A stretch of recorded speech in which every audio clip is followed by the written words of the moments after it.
I got that whole NES crew in Portland and the Vancouver area right now.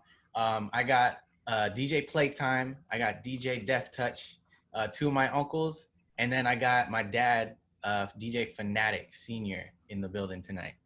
Um, so yeah, guys, I'm gonna start this off like pretty briefly. Like, how did you guys start DJing? Let's start with Uncle Romel. Let's see. I just started DJing from, like listening to other DJs from the Bay. I wasn't a DJ yet, but I was listening to a lot of DJs on the radio station. And back then, I was into like breakdancing and stuff. And so hip hop was always there for me. You know, I did everything: graffiti, I did the DJing, I did the b-boying. So it started off as a b-boy first, and then transitioning into DJing. I know when I first knew that I wanted to DJ was in San Jose. This guy down the street, maybe like four houses down, he had turntables. And I was like, oh man, I gotta jump on that. I tried jumping on it, but he wouldn't let me. So when I got older, you know, I saved up, got my first turntables. There were Techniques, and with that for mixer. Mixer was a Gemini. It's cheap. But I was more into like, I didn't care about the mixing. I was more into the, you know, the turntable stuff, scratching. Right. The scratching. Okay. What about you, Playtime? I, you know, I first wanted to start DJing when my brother bought his turntables. I was like, wow, this is pretty cool, man. Like, you know, he got his first turntables and you know, we fell in love with music in the Bay Area because we were around so much music, you know, a lot of great radio stations, a ton of great DJs. So we grew up to a ton of hip hop, you know, with a lot of the electric boogaloo style, freestyle music. House music was around back in the 80s, 90s, 80s music. We grew up to a ton of 80s. But I followed my brother's footsteps, you know, so that's how I got into DJing. You know, when he did something, he always brought me in like, hey, let's go do this. Let's go do some graffiti art. Let's go do some breakdancing. And, you know, then he started DJing. So I followed his footsteps, and it was fun. It was fun. Oh, that was dope. You guys grew up in the Bay? We were born there. Born there. Okay. Born in the Bay. And then you guys moved up to Vancouver and stuff, and moved up to Sacramento, lived there for a couple of years, and then moved up to Vancouver, Washington, which is, you know, pretty much adjacent to Portland, Oregon. Yeah. Oh yeah. Very close too. Yeah, and that's where you guys met my dad, right? Up here, or did you guys meet them in Cali? We met your dad at, I think, the Quest. Was it the Quest? We saw a couple of breakers, and we were like, oh, let's battle these guys. Yeah. So yeah, I remember Romel with his back against the wall, standing in line. Remember those Quest days? And he was wearing those Hot Topic shirts. All right. Yeah, he looked straight up like Tagger, or, you know, tagging style. But yeah, and that's how it started. That's how the breaking started anyway. Oh, okay. So Quest was like a 18 and up, right? Club. 16 and up. Yeah. It was 16 and up. Was it 16 and up back there? Okay, yeah. That's right. I forgot about that. Dang. And it was just a club where everybody would go to break dance and stuff. Just to kind of dance. I mean, because that's all we had was the Quest days, you know, and 16. But yeah, I mean, and we like dancing. All of us like dancing. So Did you start out dancing, Dad, or did you start DJing first? Well, yeah, because so I grew up. I mean, I'm speaking for all of us here. We all grew up in California. I was basically raised there, but yeah, I was fully around, music, of course, because my dad was a musician. And my sisters, I was the youngest, and all my family was more into the, freestyle genre days, and all of the, hip hop. Of course, NWA came out back then, but yeah, I was just around, house dancing. Used to go out to these. I remember this one place called Lions Inn, or that's in the Bay Area, and Skyway Sounds, and those were the people. There was the what is that DJ is called, the Wizards. It's like this Filipino DJs, but anyway, that's how it all started from there, and just kind of listening to Jazzy Jim was in Skyway Sounds, and the dancing, of course, DI, Dangerous Image. They were the top-notch choreographed dancers and all that stuff. Mm-hmm. But yeah, that's how it all started from there. Just been around DJs, dancing, listening to all them. DJing like that. It's mixing was kind of cool. Scratching, and stuff like that. Hubert, of course, gotta bring that in. Shout out to Hubert. Yeah, oh yeah, hell yeah. He's off the hook. He's a man, dude.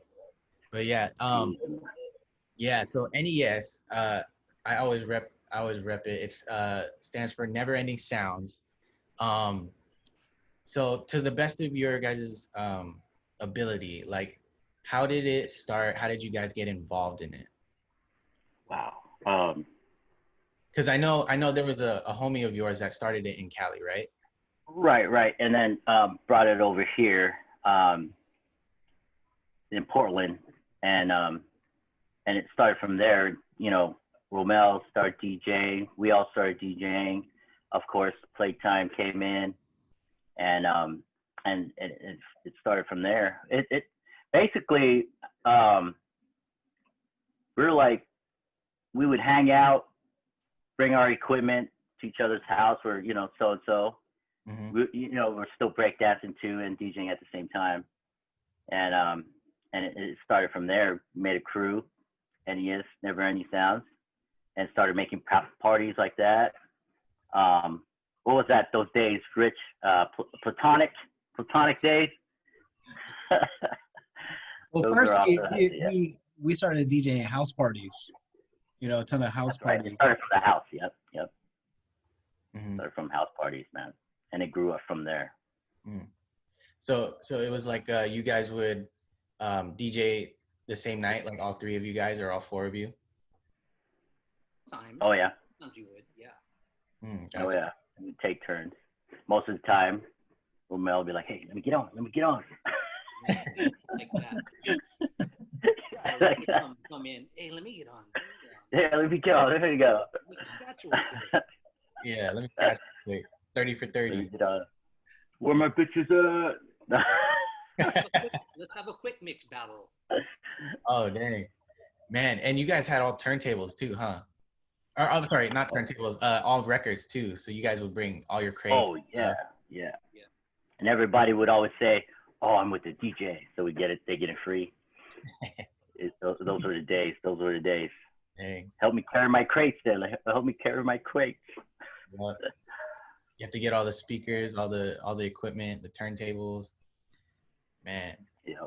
All right. So okay, like the differences between DJing then and DJing now, like would you say? I guess it was more fun for you guys back then. Is that fair to say? Like DJing versus now, it was more fun back then to DJ. That's a hard question. I say yeah, it is. I say the technology, as you know, technology gets better. I mean, it's interesting. I do gotta say, it back then it was a lot more difficult because you would have to beat match, and there's no WAV files and stuff like that. I say the challenge was good, you know. The challenge was you would always want to try to, you know, figure things out in different ways rather than, you know, the technology now. It's so much easier, you know. Yeah, it's on the computer. Right. So I think the challenge was, you know, it kept you going, I guess. So I think in a sense that might be, you know, fun, you know, but then again, as technology gets better, I mean, it's also interesting Right. to learn. So. It was more raw back then, more raw. Yeah. Yeah. I don't think also, without like the new technology now, I don't think there would be that much DJs. If everything is still the same. That is true. That is true. Straight up records. Yeah. Because of the difficulty and stuff. Yeah. Possibly. Like having like all these programs, these like Serato and stuff, it makes DJing a lot more easier. And then you can get, you have more selection. You can get any music you want on the fly. It just makes everything easier. You don't have to carry 20 crates of records. So, oh yeah, a lot more convenient. I love it. That's what I love about it. Yeah. And so you love the digital more than the analog? I just don't like carrying the records. Right. You right. like the convenience, is what it's like convenient to, yeah. Same here. I agree with that. Carrying those records, man, back breaking.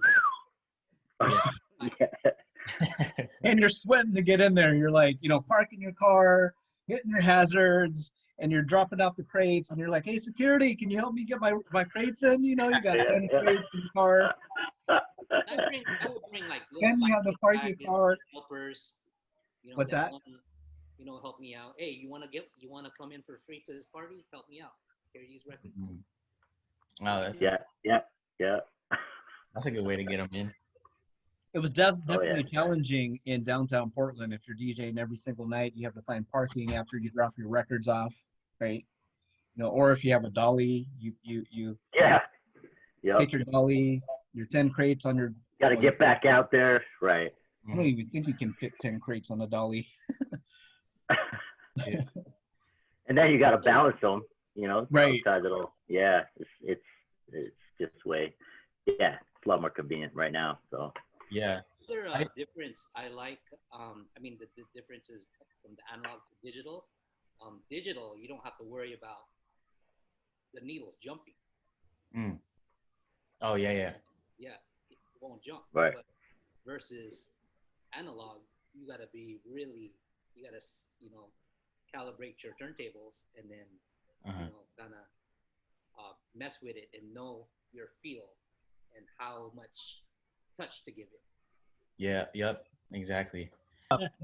Yeah. So go off of that. Like, how did you guys feel when the DJing world started to become digital? So like more controllers, more Scratch Live came out with the box. You know, like was it hard to transition? For me, it wasn't. I mean, you got to learn it first and then play with it before you take it out and test it in, like, you know, at a club environment or a wedding or whatever. You got to test it because back then when it first came out, there was some moments where, you know, your computer just freezes up, Serato crashes. But I still like the fact that, you know, it made things easier. I had no problem with it. Yeah. The only problem I had was, you know, the glitchy stuff. It wasn't stable. But now, as time passes by, Serato became, stable. Yeah. What about you, There, Playtime? there was a few quirks, a few quirks where you had to lick the needle and do all the little tricks, if the wave wasn't playing. But I felt like it was a little difficult to transition at first, from record to digital. It took probably a good maybe 6 months to a year to get really, really, really comfortable. Mm, Yeah, I agree. Same here. yeah. Because all your music is on vinyl, but when you're transitioning, back then I don't think there were that many MP3 pools available. Mm. Not very many. Yeah. So you guys would have to record your vinyls, huh? Right. Yeah, we would do anything. I would do anything I could to, grab a specific song Mm-hmm. and record, and then, convert it to MP3. Right. Then load it to Serato. Crazy, crazy. Yeah. So you guys, okay, to go back a little bit, did you guys have a breaking group that you guys had before you? Oh, Ground Rock, uh, TRC. yes, yes, we did, That was Ground Rock, right? Ground Rock crew. Ground Rock crew, man. That Yep. was that's how we first started. That's how we Yep. got to know your dad. We met up. From the Quest, Yep. Playtime. It started off with a battle first. Mm-hmm. That's how we met. We clicked up, Yep. Oh, and that was Ground Rock Crew, baby. hey, That was it. you guys And went against each other first. I believe Yeah. so. Well, Sort no. of. It was a circle. There was a circle. It was a Yeah. circle. It was A just a cycle. circle. It was like getting to know each other, I guess. What it was. Yeah, And we were like testing out the waters. All right, let's Mhm. see what this guy got. Let's see what's up with this guy. Right. Oh, he got some. You start off with the weak mood, and Yeah. yeah. Don't give him all your. You don't give them all yet. Yeah. That's how it was. Yeah. Don't give it all yet. And I suck.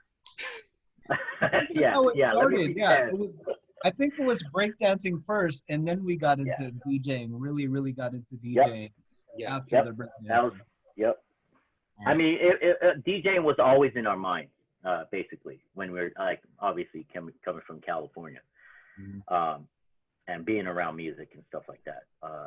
But yes, it grew from there, from breaking, and it started from there. Gotcha. What's like your guys' most memorable battle together, like as Ground Rock Crew? Well, I think Portland City Breakers. Mm. That was at the warehouse. I don't know if you remember that. I Remember wasn't that? there. What? I wasn't there. What the hell? Where the hell were you? I wasn't. I remember. You guys telling me. Oh, the story. you was hanging with your girl, man, Chinny. That's why. I think so. I think I the do most remember.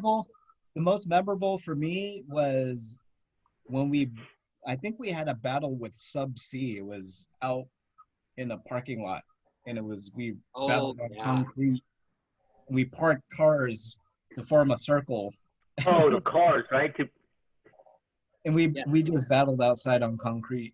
We broke out the cardboard, and then this guy, he had speakers in the back of his trunk or the system, and then he just bumped it. Man. And that was the Sub C battle against GRC. Sub C was like DJ Reckless, Prince, DJ Reckless, Quincy Jones. Quincy. It sucks, man. We don't have a lot of that nowadays, that just happened organically. Like everybody, goes out because we're all digital now. We got cell phones and whatever, so we're just talking to each other like that. We didn't have that,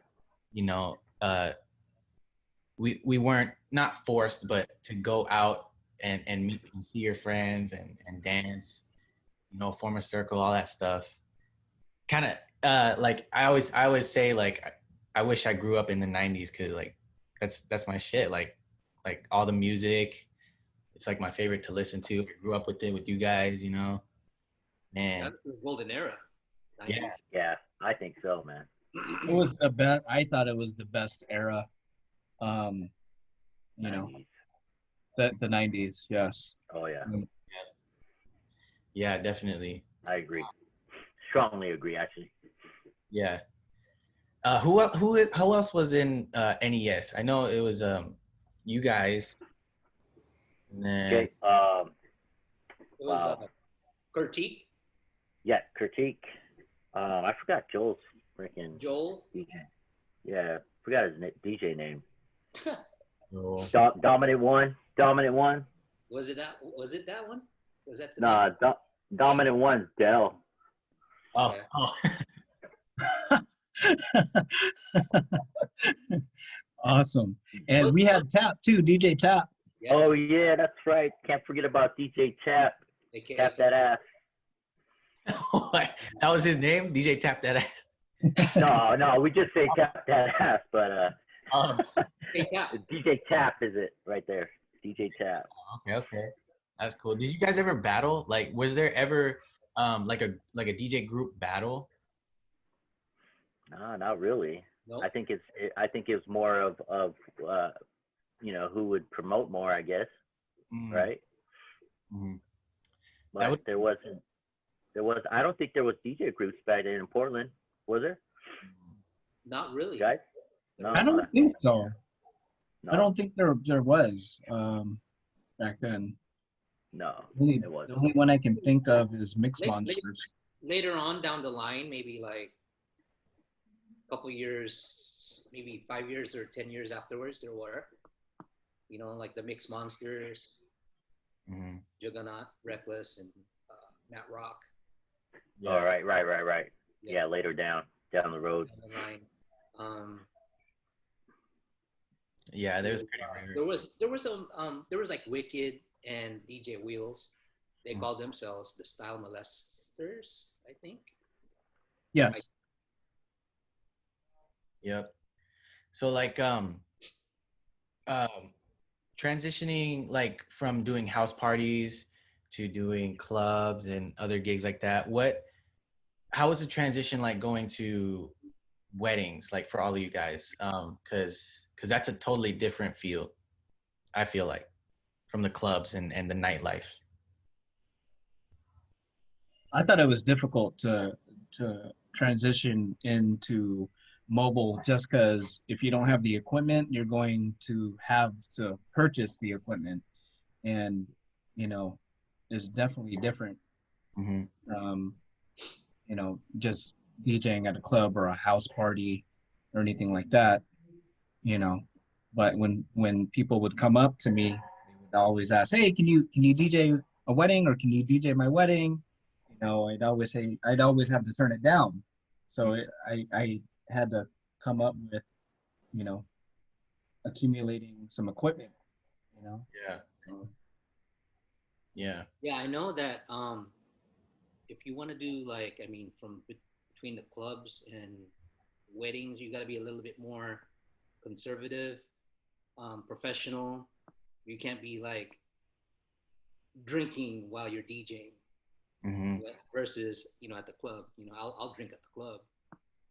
So you just got to be more professional, Right. and you got to be organized as well. Mm-hmm. That's true. That's very true, man. Man, when was the last time you guys DJ'd at Dirty or together? Like what year was it? RP Dirty, by the way. together as a group, or Or as with you back to back with Uncle Romel. I think it was probably Candy. Oh, is that Candy? Candy, yes, Candy. They had us DJ together, and it was a 2x4 set. It was really fun, actually. Mhm. Just to be able to DJ with my brother, and Yeah. you Yeah, know. because you guys had a like a thing every weekend, right? Where you guys would go back to back at Dirty. So Dirty would have two rooms each of you would carry one room Yes. Yeah. on the weekends. How long did that last? It lasted several years. How many years, bro? Probably, Which one? Dirty? yes. I don't know. More than 7, Dang, that's a long time. 9, 10 years. Like 10 years. That's pretty dope. You guys had a thing going where everybody, you know, just go and then they know who's DJing that night. It's Deathtouch in one room and then Playtime in another. Yes. I think there was one time when me and Rich was there at the same time. You know, I think Rich was in the front and I was in the back. I was doing the big old the electro house room, and then Rich was doing the hip hop. I think it was once or twice like that. Man, yeah, I hear everybody saying like Dirty has an EDM room, right, where with all the lights and stuff, and then a hip hop room. I wasn't old enough to go and experience that. Like, was it actually an EDM room? Because nowadays, I feel like in the EDM room we still play just like hip hop and what's, you know. It definitely was EDM. Yes. Straight up EDM house music. This is before the festivals started blowing up, you know. I got some videos of it too that I recorded of me DJing, and I like an EDM set. At Dirty? Yes. Gotcha. Yeah, and you guys, what was it, the twerk mix that you guys made together? Was that electric twerk? Electric Twerk? Yeah, was that recorded at Dirty as well? No. Oh, that was a made mix produced. Got you. Yeah. Got you. Dope. Man, do you guys miss it? Going back to back at Dirty? I do, yes. Yeah. I love the adrenaline. Seeing who can fill the room. Yes. Rich used to always tell me, I'm gonna be in this room and watch. I'm gonna kill it. Yeah. I'm gonna take all his crowd, and he would. He would talk about it. It was so funny. That's great. Every time, Yeah. I'm just gonna super kill it, man. That's funny, man. Speaking of Electric Twerk, man, and the mixes you guys made, like, Dad, you still got to do the freestyle mix. Oh man, yeah. Well. Oh yeah. Hey. I started over, man. I Come over started to over the with studio. Come over to the studio. I know. I see you. I see you still got your speakers over there, man. Shit. Yeah. I still got to see your house, Rich. Come through. The DJ. Oh, you know what? You would have saw his house if you went fishing. When? What? Oh, you mean remember that we went crabbing? No, when we went. Remember when we went crabbing, right? He was supposed to go fishing. Yeah. He was supposed to go. That's right. He flaked out. Yep. Yeah, man. But yeah, you've been talking about it for years. I know. I've been wanting to do it. It's just it's time, man. It's time, and with the 2 kids, you know. Isaac, you gotta come over and babysit. Yeah. No, there you go, man. Stop working, man. Nah, you gotta keep that money rolling. Yeah, I still gotta make a mix for Tito, and I I'm asking for one. Yeah. The way I'm consuming, man, is it is time consuming, man. It is. But DJing is. Yeah. So it's fishing, huh, bro? Yeah. Fishing takes time. Yeah. What about push play, man? You got a mix in mind? Rich, you got I think you're next, buddy. Oh, me? For push play. I'm down. No, I mean, like I think I left off with the last mix. Right. So you're up. I'm down to do it. Mhm. You That know. was, that was a good run. That was a good run. Like I liked hearing push play. Like every time it came out, it was like a recurrent thing. I was like, oh okay, Deathtouch is on. You know, Playtime's on. Fanatic. You know, it's good. We gotta Nice.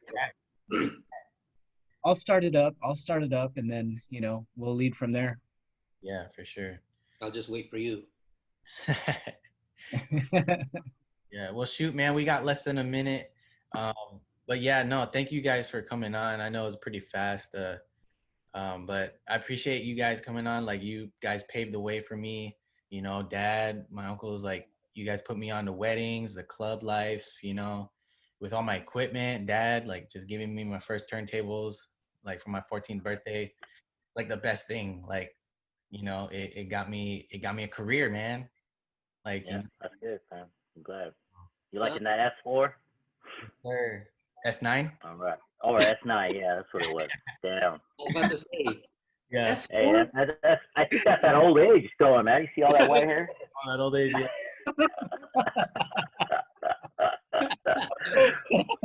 Yeah. Well, shoot, it's gonna Oh, come. man. So, yeah, I'll talk to you guys later. Thank you guys for coming on. Right, Nick. Yeah. All right. Hi, guys. I DJ love you guys. Playtime, Deathtouch. I'll talk to All you guys right, Junior. Isaac. Later. Love you guys. Love you guys. Love you guys, Yeah. man. Bye. Peace out.